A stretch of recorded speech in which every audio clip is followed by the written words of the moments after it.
Hello lovelies, today we are performing a hybrid lash lift. I'm going to quickly explain the real difference of this new technique.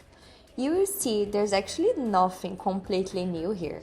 It's more about combining different methods and wrapping styles to create more control depending on the lashes you are working with. Instead of using flat shields like we do in a Korean lash lift, we are using a hybrid shield for step 1, more similar to a traditional lash lift.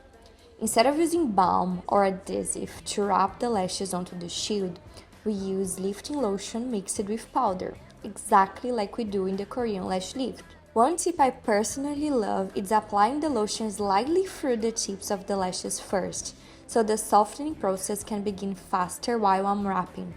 This can really help, especially on stronger or more resistant lashes.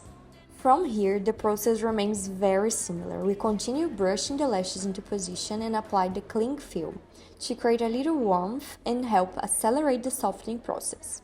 During processing, make sure you are performing your lash checks, whether that's a sweeping test or a flex check, to ensure the lashes are ready to move into the next step.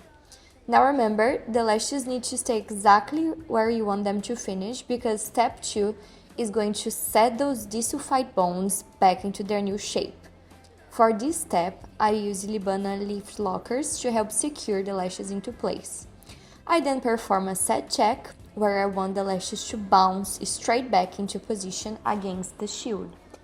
To finish the treatment, I've applied blue black mixed with violet and then a little bit of ReGEN for that extra conditioning and shine. And here's our final result. I hope you've enjoyed this quick breakdown of the hybrid technique and better understand how it combines elements from both traditional and Korean lash lifting methods.